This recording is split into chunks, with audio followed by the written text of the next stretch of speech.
Oke, nah hari ini saya mau kembali ya tentang topik tadi sudah ada profil saya ya. Kan jadwal setahun sekali, jadi perkenalan wajah aja lah, nggak usah diulang lagi. Ya, ini istri saya Friska, kemudian kami punya 3 anak, ya boleh diperlihatkan. Nah ini anak kami Joshua, sekarang saya jadi dokter.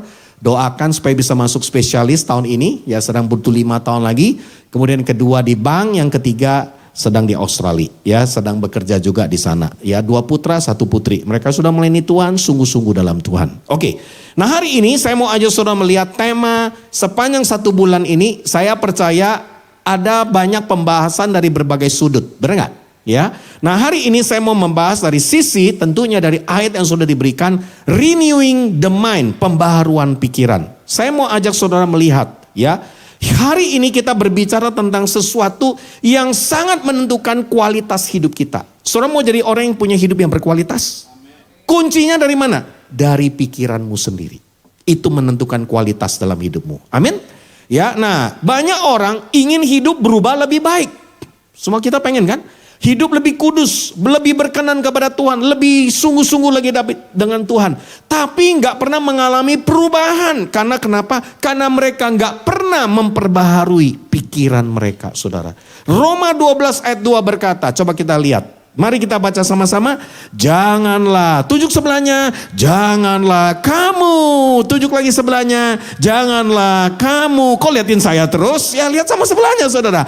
Janganlah kamu, apa saudara? Menjadi serupa dengan dunia. Tetapi berubahlah oleh pembaharuan budimu, pikiranmu. Sehingga kamu dapat membedakan mana kehendak Allah yang baik, berkenan, dan kehendak Allah yang sempurna. Nah, seringkali orang Kristen baca ayat ini, ya mereka pikir memperbaharui pikiran cukup baca Roma 12 ayat 2 saja. Ternyata kurang tepat. Justru Roma 12 ayat 2 ini terjadi karena ada ayat yang pertama. Ya, jadi kalau baca ayat itu harus satu kesatuan. Nah, ayat pertamanya bilang apa? Coba kita lihat. Karena itu, yuk kita baca. Saudara-saudara yang ada di GKSI Sint Moritz, yuk, demi kemurahan Allah, aku menasehatkan kamu supaya, tujuk lagi sebelahnya, supaya kamu, kita semua, ada amin saudara, mempersembahkan, sama-sama kita baca, mempersembahkan tubuh kita. Saya mau tanya, kalau tubuh kita itu apa aja yang ada di tubuh kita? Mata kita, telinga kita, betul? Mulut kita, hidung kita, pikiran kita, tangan kita, kaki kita. Berarti mempersembahkan matamu, mempersembahkan mulutmu, mempersembahkan kakimu, mempersembahkan tanganmu. Kurang lebih seperti itu. Sebagai apa saudara? Persembahan yang hidup. Ya, lalu dikatakan yang kudus. Nah, berarti mulutnya harus dikuduskan. Benar gak? Telinganya harus dikuduskan. Tangannya harus dikuduskan. Kakinya harus dikuduskan. Itu maksudnya. Sehingga berkenan kepada Allah. Dan mari kita baca. Itu adalah ibadahmu yang sejati. Ada amin saudara? Ibadah sejati itu bukan di hari Minggu.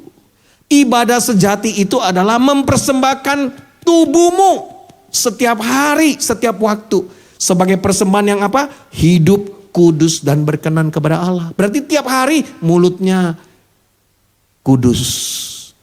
Benar gak? Tangannya kudus. Wah ini perhatiin tuh. Dengernya yang kudus juga. Ya kan? Yang dipikirkan yang kudus juga. Nah itu yang harus dilakukan. Jadi kesimpulannya pikiran kita nggak bisa diperbaharui kalau kita nggak lakukan ayat pertama ini dulu. Harus mempersembahkan seluruh tubuh kita. Nah tapi jangan berhenti hanya di ayat yang pertama ini. Ada kata apa? Karena itu. Nah kalau ada karena itu berarti ada sebabnya dong. Sebabnya dari mana? Roma 11 ayat 36. Nah ada urutannya lagi. Nah ini yang saya mau bahas 3 ayat ini nih hari ini. Jadi yang membawa kita bisa ngalamin Roma 12 ayat 2, pembaruan pikiran adalah Roma 12 ayat 1, mempersembahkan tubuh. Tapi mempersembahkan tubuh gimana bisa terjadi? Harus ternyata ada kata karena itu. Berarti kalau ada karena itu artinya apa? Ada ayat sebelumnya lagi. Ternyata ayat sebelumnya ada di Roma pasal 11. Satu pasal sebelumnya. Tapi yang ayat paling akhir. Yuk kita baca. Sebab segala sesuatu adalah apa saudara? Dari dia, oleh dia, kembali kepada dia. Bagi dialah kemuliaan sampai selama-lamanya. Nah, saudara mulai bingung kan? Waduh, nanti kaitannya apa? Oke, nanti kita mau pelajari. Oke, sekarang kita mau belajar. Nah, jadi saudara hari ini tidak mungkin perubahan hidup, pembaharuan pikiran terjadi tanpa kita mengalami yang tadi saya sudah sebutkan Roma 12 ayat 1. Jadi dasar dari segala pembaruan pikiran kita adalah, coba kita lihat yang pertama adalah Roma 12 ayat 1. Amin saudara. Yaitu apa? Penyerahan tubuhmu, hidupmu maksudnya. Mulutmu, tanganmu, kakimu, telingamu. Apa aja, otakmu, pikiranmu. Artinya mempersembahkan tubuh artinya apa? Hidupmu bukan milik kamu lagi. Ada amin saudara? Pikiranmu bukan pikiran kamu lagi. Kehidupanmu adalah milik Tuhan. Nah, persembahan diri sini dia namanya persembahan yang hidup. Persembahan, korban itu. Kalau di perjanjian lama, korban itu mati. Benar gak? Korban itu kan, korban binatang kan harus mati. Tapi kalau kita mempersembahkan korban hidup kita yang hidup. Itu artinya apa? Setiap hari kita hidup untuk Tuhan dan setiap keputusan kita untuk Tuhan. Jadi kesimpulannya apa? Tidak bisa terjadi pembaruan pikiran, coba lihat, tanpa penyerahan hidup. Tidak akan ada pembaharuan pikiran tanpa penyerahan hidup. Sadar dulu, hidup saya mesti diserahkan. Ada amin saudara? Jadi kesimpulannya apa? Harus sadar. Saudara gak bisa kontrol semua pikiranmu, benar gak? Tapi yang saudara bisa lakukan apa? Selalu sadar tiap hari. Tuhan, aku mau mempersembahkan mataku, telingaku, mulutku, tanganku, kakiku, apa aja dalam hidupku untuk jadi persembahan yang hidup, kudus dan berkenan sama Tuhan. Ada amin saudara?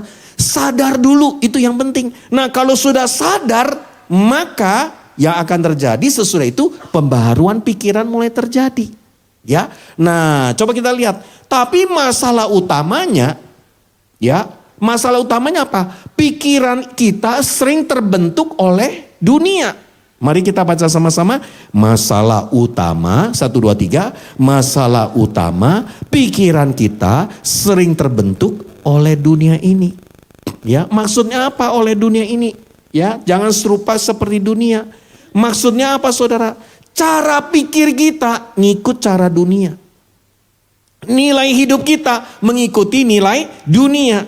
Prioritas kita mengikuti prioritas dunia. Nah, dunia membentuk pikiran saudara dari mana? Ya, dari mana dia membentuknya? Dari keluargamu. Nah, pikiranmu kan contohnya, kalau kamu ya hari ini kamu ditipu, wah pokoknya kamu harus balas kembali. Nah, itu kan nilai-nilai. Itu dari keluargamu. Terus dari mana lagi saudara? Dari trauma-trauma masa lalu. Hati-hati loh. Kalau menikah sama orang Sumatera. Ada yang langsung ketawa saudara. Kalau menikah sama orang Medan. Ada yang ketawa lagi gak nih saudara? Ya kalau menikah sama orang ini. Atau marga ini. Atau sio ini. Hati-hati. Nah itu. Pikiran kita ini serupa seperti dunia. Ya kan? Terus ada trauma. Hati-hati loh kalau sama yang model ini. Kita pasti nanti akan ngalamin begini dan begini. Nah saudara ada trauma-trauma. Terus apalagi? Lingkungan kita. Benar gak? Lingkungan itu mempengaruhi loh. Ya kan saudara lahir di lingkungan mana? Lingkungan yang keras. Lingkungan yang punya budaya dan nilai-nilai yang salah. Ada kan? Pokoknya ada yang prinsipnya hidup harus keras. Harus tegas.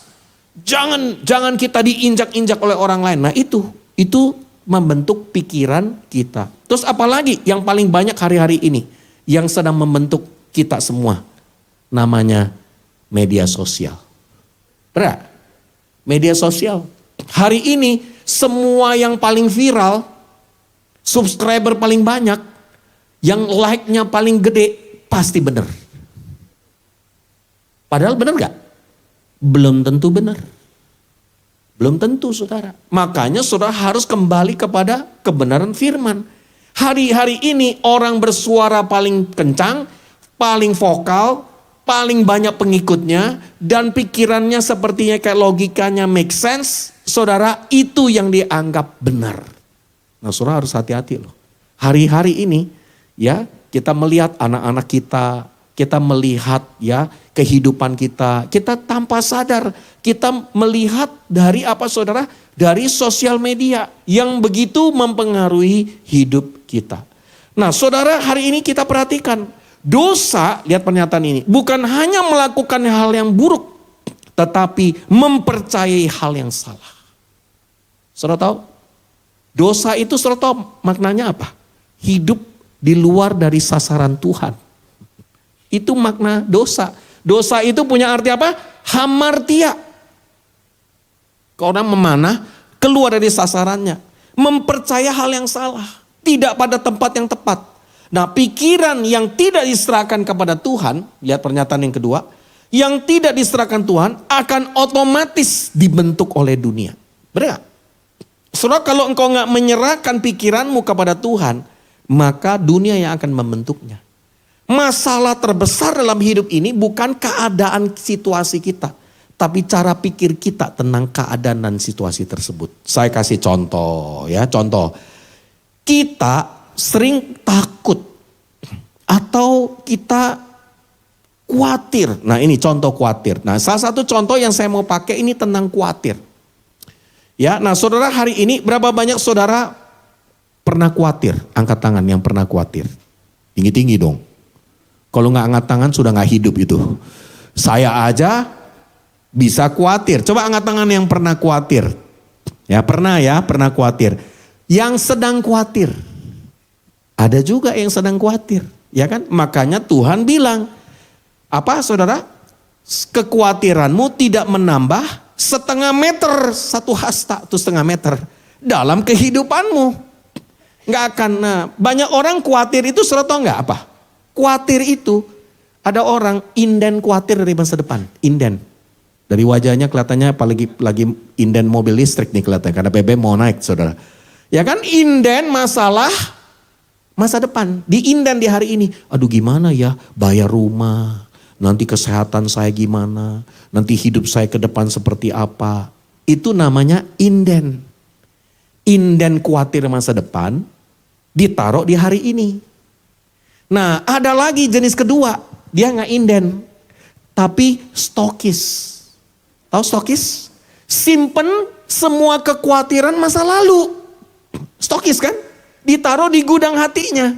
Ditaruh terus masalah, oh dulu kita pernah ngalamin ini, jangan sampai kita begini lagi lu. Nanti ada apa-apa lu, nanti kita kejadian ini. Benar gak? Kita kan ada pengalaman-pengalaman yang dulu kan di stok di hari ini. Nah ada yang inden, ada yang stokis. Numpuk tuh jadi satu. Makanya Tuhan bilang, khawatir itu wajar. Tapi jangan sampai khawatir akan hari esok atau masa lalu. Khawatir punya kesusahannya sendiri. Tiap hari ada kesusahannya sendiri. Coba lihat wajah sebelahnya. Wajahnya memang ada yang susah ya hari ini. Ya, nah saudara, semua kita punya kesusahan sendiri-sendiri. Tapi cukup satu hari. Kesusahan besok ada lagi yang besok. Yang besok jangan dipindah di hari ini. Coba lihat sebelahnya, ada yang besok dipindah di hari ini, namanya Kristen inden. Tapi ada yang gak bisa move on dari kekhawatiran masa lalu, trauma terus, namanya Kristen gak bisa move on. Ya kan? Itu terus yang dia alami. Nah saudara, coba kita lihat tentang khawatir. Ini hasil survei loh. Menurut survei dari salah satu gereja, City Life Church di Melbourne. Ya ini saya ambil dari website mereka. Ya, 40% dari hal-hal yang kita khawatirkan tidak pernah terjadi. 40%. Saudara masih deg-degan. Kok gitu 60% bisa terjadi dong. Nah, tapi lihat lagi. 30% dari hal-hal yang kita khawatirkan sudah terjadi di masa lalu. Udah pernah. Ya, dan tidak ada lagi yang bisa kita lakukan untuk mengubahnya. Nggak bisa dirubah, udah terima, berdamai aja. Benar gak saudara? Jangan disetok terus, nggak bisa move on gitu loh. Ya kan? Terus 12% apa saudara? Dari apa saudara? Dari yang dikhawatirkan justru tentang kesehatan. Coba lihat sebelahnya. Oh ini kesehatan. Cek lab. Ya kan nanti kalau dengar orang masuk ke rumah duka. Dengar ada orang kira-kira gejala-gejala begini. Pulang tuh kayak deg-degan sendiri. Tuh kan dari wajahnya saya tahu ada yang ngangguk-ngangguk. Ada pengalaman saudara. Ya, yang diem lebih pengalaman lagi. Ada kekhawatiran-kekhawatiran. Ya kan, ada apalagi yang coba kalau topik anak-anak muda nih umur Gen Z, topiknya mah enggak tentang kesehatan, WA-nya yang bukan itu.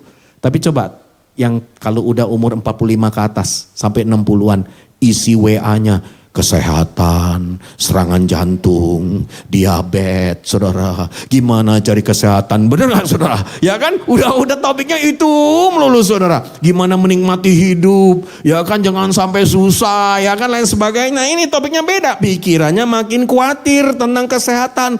Padahal sebenarnya khawatir tentang kesehatan malah memperburuk kondisi kesehatanmu. Bener gak saudara? Ya saya juga cek lab. Baru cek lab. Keluar semua, udah deg-degan juga ya. Oh ternyata ada yang merah, tapi puji Tuhan keseluruhan lumayan oke. Ya, bersyukur juga. Sebenarnya hanyalah hal-hal yang sepele dan kecil.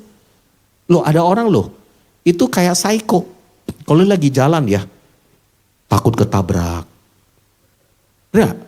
Ya kan? Kalau dia lagi nanti pakai kendaraan ini, pikirannya ada aja. Hati-hati loh, pakai ini dulu. Nanti mesti begini, di preparationnya sampai over. Nah, ada orang psycho kan seperti itu kan. Saking takutnya kan ada trauma, ada pengalaman. Mesti begini, mesti begitu. Udah diprotek semuanya. Ya ada plan A, plan B, plan C. Saya dapatnya manusia merencanakan. Ada ayatnya bilang, Tuhan yang menentukan. Benar gak saudara? Ya kan jadi kesimpulannya apa? 10% cuma hal kecil. Tapi itu jadi gede. Dan 8% dari hal-hal yang kita khawatirkan memang itu penting dan perlu. Cuma 8%. Tapi dari 8% setengahnya lagi itu di luar kendali kita. Misalnya hasil tes lab jelek. Ya di luar kendali saudara lah. Emang saudara bisa rubah itu pakai di tip X. Ya jangan merah bikin biru. Ya gak bisa. Sesuatu yang terjadi di luar gak bisa kita kendalikan dalam hidup kita. Setuju saudara? Ya, dan setengahnya lagi memang dapat diperbaiki. Bisa gak diperbaiki? Bisa. Jadi kesimpulannya apa? Coba kita lihat. Penelitian ini berkata 96% dari hal-hal yang kita khawatirkan sebenarnya tidak relevan. Sebab itu, yuk kita baca sama-sama.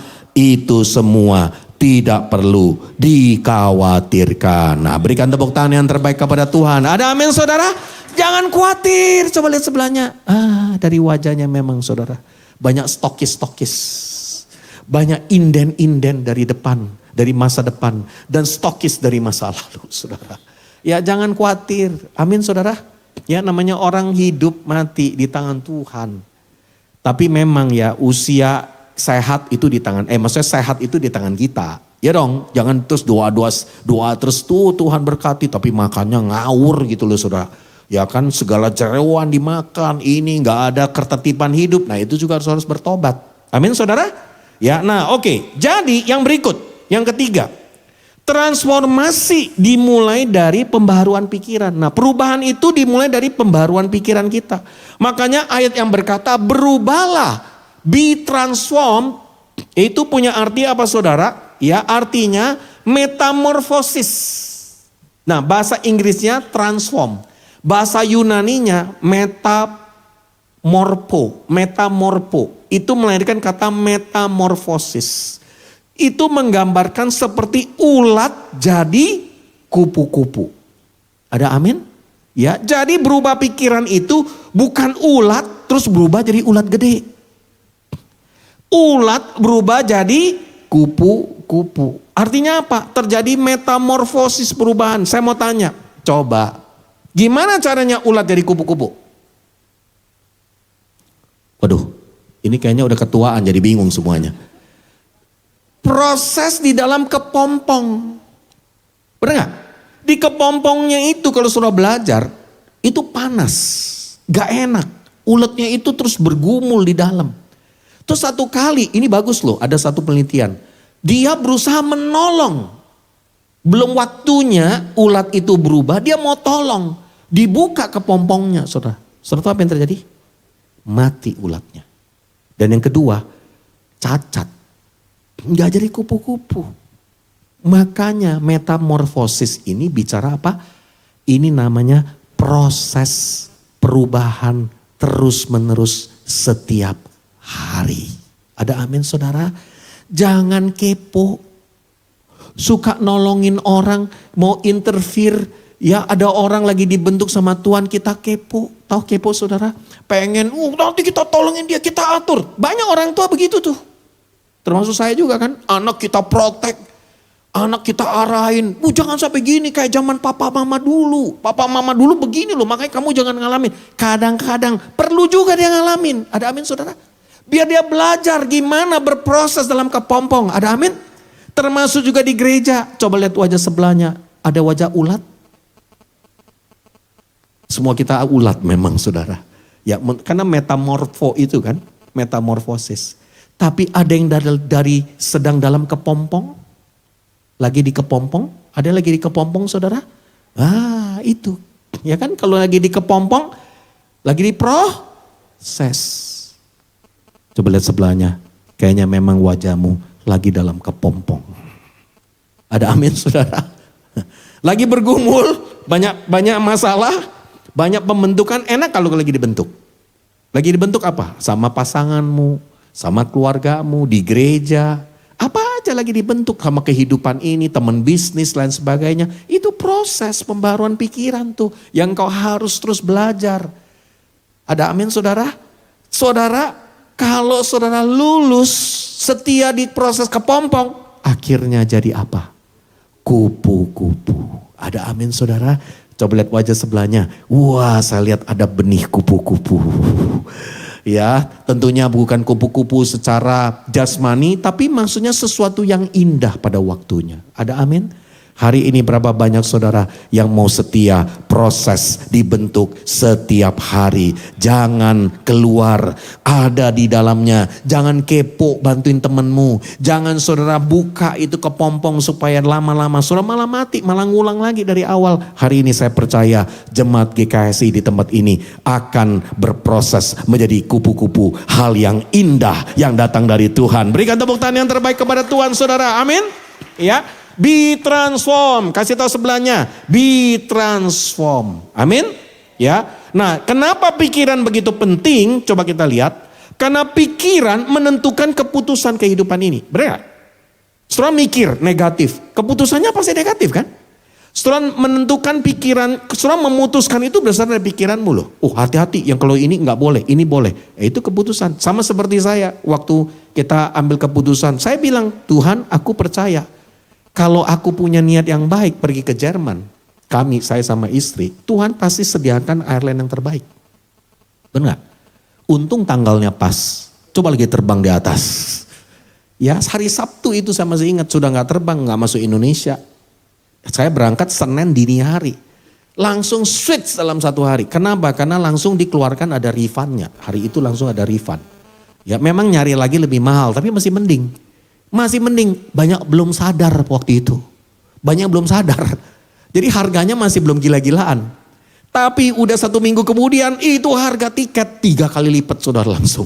Ya kan kenapa? Udah pada sadar. Ya kan karena udah pada pindah kan mau gak mau harus ada. Nah makanya saya percaya saudara, pikiran kita menentukan keputusan hidup yang kita mau ambil. Ada amin saudara? Kalau pikiran kita sesuai dengan firman, percayalah keputusanmu pasti sesuai dengan firman. Amin? Nah keputusanmu menentukan arah dan tindakan yang kamu akan ambil. Dan tindakanmu menentukan keberhasilan masa depanmu. Ada amin saudara? Makanya memang benar, pikiran akan menentukan keputusan. Keputusan akan menentukan tindakan. Dan tindakan akan menentukan hasil akhir yang engkau akan capai dalam kehidupanmu. Berikan tepuk tangan sekali lagi kepada Tuhan kita. Ada amin saudara? Jadi hidup kita berubah atau tidak, coba kita lihat, bergantung dari pikiran yang diperbarui terus. Saudara mau hidupmu hari ini stres terus, ya itu. Ya kan? Karena keputusan-keputusan yang kamu ambil gak pernah berubah saudara. Jadi pikiran yang diperbarui itu apa? Pikiran yang sejalan sama firman. Ada amin?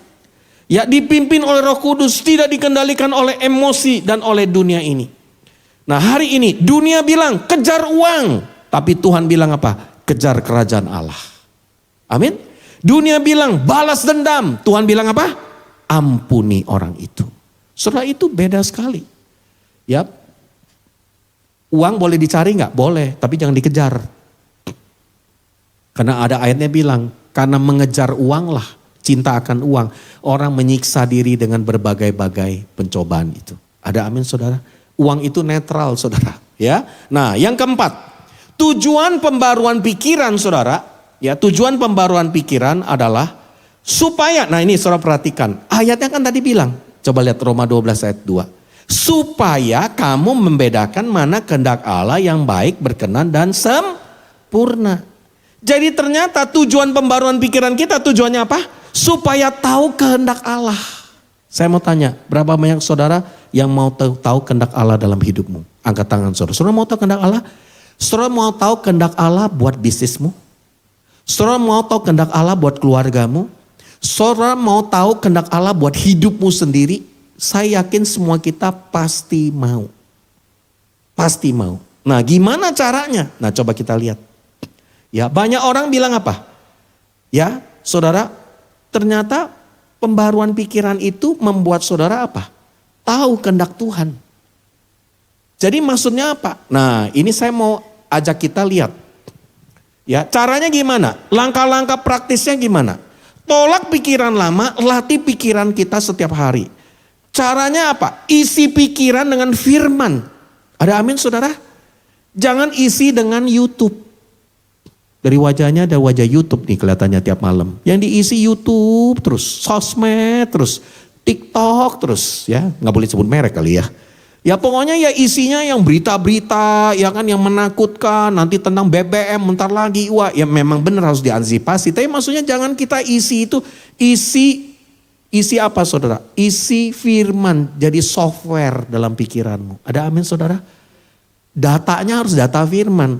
Kedua, bangun kehidupan doa. Saudara tahu nggak? Doa itu apa? Singkatan paling gampang, dialog orang dengan Allah. DOA, dialog orang dengan Allah. Bukan monolog. Ingat ya, doa itu bukan monolog. Oh Tuhan berkati keluargaku, rumahku, anjingku Tuhan, kucingku Tuhan. Oh semua yang ada. Terus baru mau Tuhan ngomong, amin. Nah ini banyak orang Kristen apa? Doanya monolog. Ngomong sendiri. Tuhan itu mau dialog sama kita. Nah saudara tahu nggak? Doa itu ada banyak orang bilang, oh doa itu tahu nggak? Yang mengubah Tuhan nanti pasti pikiran Tuhan bisa berubah. Buktinya apa? Contoh tuh kayak Abraham negosiasi sama Tuhan tentang Sodom Gomora. Bener nggak? Nggak bener. Doa itu nggak pernah mengubah pikiran Tuhan. Tuhan punya pikiran udah sempurna. Kita yang nggak ngerti pikiran Tuhan. Nah pikiran kita waktu kita doa, pikiran kita yang ngawur ini diselaraskan sama pikirannya Tuhan. Ada amin saudara? Jadi doa itu bukan mengubah pikiran Tuhan sesuai dengan selera kita. Tapi justru mengubah pikiran kita. Supaya apa? Selaras sama pikiran Tuhan. Jadi saya mesti ingat ya. Jadi Tuhan membawa kita supaya kita dialog dengan Tuhan. Doa. Supaya kita ini bisa apa saudara? Kita bisa selaras pikiran kita sama Kristus. Terus ketiga apa? Hidup dalam komunitas yang benar. Ada amin saudara? Ya makanya kalau suka kumpul sama orang yang negatif terus. Lama-lama jadi apa? Negatif. Kumpul sama orang yang sakit hati di gereja. Tuh kalau ngomong ini kurang enak ya katanya ya. Kecewa sama pendetanya, kecewa sama pekerjanya, kecewa sama ininya, kumpul. Makanya ada radarnya katanya. Ya yang biasanya yang kumpul-kumpul, nah ini barisan kepahitan katanya begitu ya. Ya kan kumpul ngomongin ini, ngomongin itu. Ah itu ada komunitasnya tuh. Ya yang ketawa ada pengalaman saudara. Yang diam jangan-jangan, nah itu. Nah ini saudara, jadi kita itu harus hidup. Itu menentukan pola dalam hidup kita. Nah, kehendak Tuhan dinyatakan melalui apa? Coba lihat. Melalui pikiran yang diperbaharui terus menerus setiap hari. Ada amin saudara? Nah, ini yang saya mau bilang. Gimana caranya tahu kehendak Tuhan dalam hidup kita? Lihat nih. Tujuan akhir dari semua pembaharuan pikiran kita adalah apa? Untuk kemuliaan Tuhan. Nah, lihat ayat ini. Sebab segala sesuatu dari Dia. Nah, saya suka paling gampang gini. Mau tahu dari Tuhan apa enggak? Saya mau tanya dulu. Kehendak Tuhan kan ada dibilang kan baik, berkenan dan sempurna. Saya mau tanya. Kehendak Tuhan ada 3 tingkat atau kehendak Tuhan hanya 1 aja? Kehendak Tuhan yang baik tapi enggak berkenan, enggak sempurna. Kehendak Tuhan yang baik, berkenan tapi tidak sempurna. Maka harus yang ketiga, baik, berkenan dan sempurna. Kamu dapat pasangan hidup baik tapi enggak berkenan, enggak sempurna. Ya kan? Ini tak baik, berkenan tapi nggak sempurna. Makanya pasangan hidup harus yang baik, berkenan, sempurna. Begitu nggak? Banyak orang Kristen baca ayat ini begitu. Ini bisnismu baik tapi nggak berkenan. Atau baik berkenan tapi nggak sempurna. Enggak. Kehendak Tuhan selalu baik, berkenan, sempurna. Ada amin? Jadi kehendak Tuhan bukan 3 tingkat. Nggak ada. Kehendak Tuhan selalu, mari kita baca, baik, berkenan dan sempurna. Tetapi gimana caranya bisa tahu kehendak Tuhan yang baik, berkenan, sempurna? Pakai parameter ini aja udah. Segala sesuatu dari Dia. Jadi saya selalu sederhananya gini. Saya selalu tanya sama orang. Kamu bisnis, menurut kamu bisnis ini dari Tuhan gak? Kedua, kamu mau berkeluarga, menurut kamu pasangan ini dari Tuhan gak buat kamu? Ya kan? Terus apa lagi? Kamu mau memutuskan sesuatu, masa depanmu. Menurut kamu ini dari Tuhan gak? Ya kan? Nah, saudara, masa kita sampai gak tahu sama sekali, walaupun ragu-ragu, tapi kan kita bisa punya, bener gak? Hati, feeling kan? Ini kayaknya bener dari Tuhan nih. Dari Tuhan nih. Ya kan? Kita bisa merasa ada damai sejahtera loh. Ingat loh, ukuran dari Tuhan itu ada damai sejahtera. Ya kan? Gak ada kayak hitung laba rugi. Ya makanya banyak orang Kristen wajahnya debit kredit. Gak seimbang, hitung-hitungan sama Tuhan. Ya tapi kalau yang dari Tuhan, ingat saudara, selalu ada damai sejahtera. Selalu ada sukacita, selalu ada konfirmasi. Makanya gampang, segala sesuatu dari Tuhan gak? Bisnismu dari Tuhan gak? Keluargamu ini dari Tuhan gak? Pasanganmu dari Tuhan gak?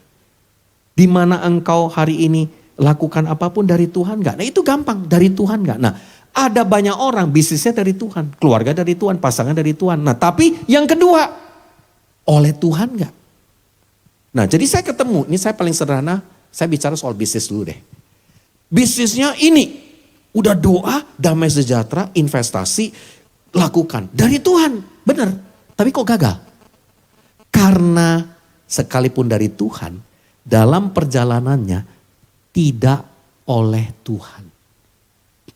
Tuhannya gak terlibat. Oleh Dia kecil, bukan Tuhan yang besar. Makanya saudara, kalau lakukan apa yang dari Tuhan, harus pakai cara-cara Tuhan. Oleh Tuhan. Prosesnya dari Tuhan. Ada amin saudara? Proses dari Tuhan itu terkadang gak enak.